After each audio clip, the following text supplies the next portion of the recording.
saying returning the text. I was like, what? I was looking. I was like, wait a minute. I think she's texting the landline. Yeah. I'm always on a different phone because my son's cell phone. So if I have a phone and he gets a sale for it, I always have to give him and he switch my SIM card. So sometimes my contacts is on my phone, sometimes it's on my iPad.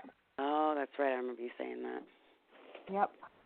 All right. So this is recording 2 for the book tentatively titled Adina Howard, Real Raw. And we're up from where we left off, which was basically talking about your childhood. Mm-hmm. You do give consent for this recording, yes? Yes. Okay. All right.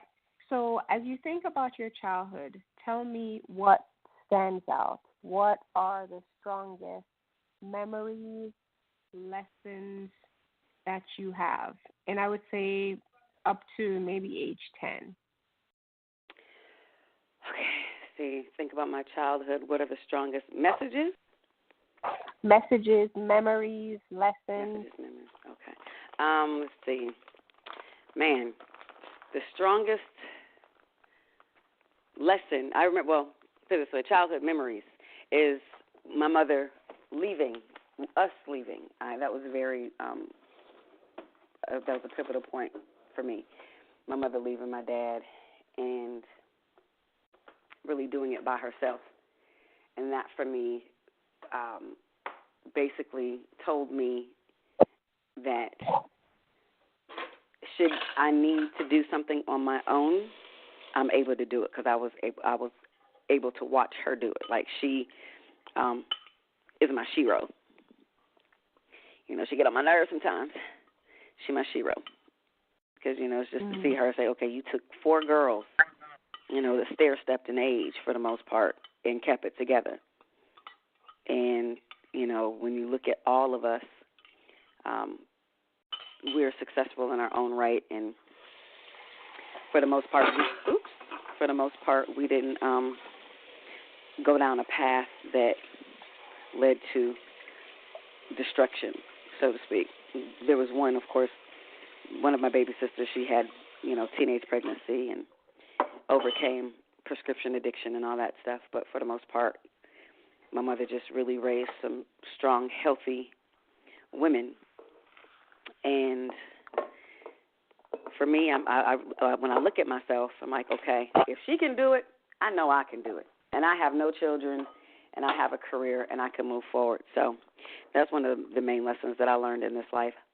And I also learned that even though you may want something for yourself for selfish reasons, when the divine does not give it to you, it doesn't necessarily mean that it's a denial. It just means that you need to be put on hold for a minute until you're ready to receive what you've asked for. What do you think as an adult and you're processing that and kind of putting the pieces together, it's easy to kind of measure cause and effect, and kind of correlate them. But as a child, how did you experience this sudden change, and how did you observe your mom, like through your childhood eyes? I think I dealt with the sudden change very well. I don't ever remember having an issue. I think the only issue I might have had was not seeing my dad on a consistent basis and then wondering why, he wasn't around the way that he used to be around. And, of course, it wasn't until I was an adult or a youth that I realized, oh, okay, he has an addiction. But it was, say the question again. So we were talking about how it looked, or how it looked through your childhood eyes. My childhood eyes. How it kind of felt, yeah. Yeah, I mean, again, like I said, for me, I don't recall having, like, any major withdrawals, any PTSD, of course, until after the fact. But I just remember it, I guess it was just something that had to be done. And it didn't really, as far as I can recall, it didn't really bother me. It was like, okay, my mom she has us. Like, she got us, and we're all together. We're good. Like, because it really, honestly, when she moved us, I don't recall it being any drama, so to speak. There was no resistance. It was, okay, she's dipping out, and we out. You know, any of the drama that had taken place between my mom and dad, we weren't privy to. So It wasn't stressful.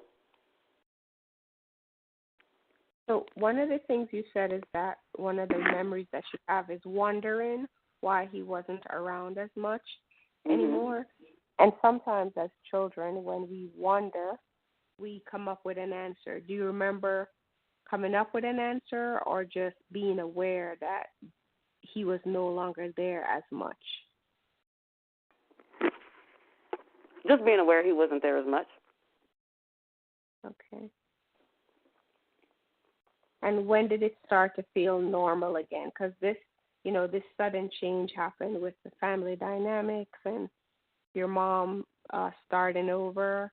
And so it was when did it start to feel like a new normal, where that became like your normal life?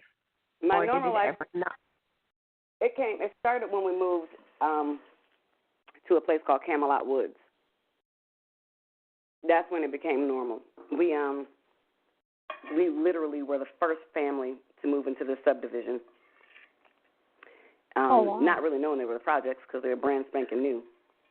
And literally, when I say literally, the first family that lived there was no one else in that townhouse subdivision.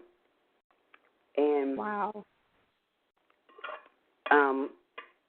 When people started moving in, different, families started moving in, that's when it really became normal because we had, people all around us, kids, it was a village. And for the most part, we took care of each other. And that's when it started feeling normal again. Okay. Tell me about living there and what was it like, and did you have friends, and what was your day-to-day like living there? Living in Camelot was wonderful. It was amazing.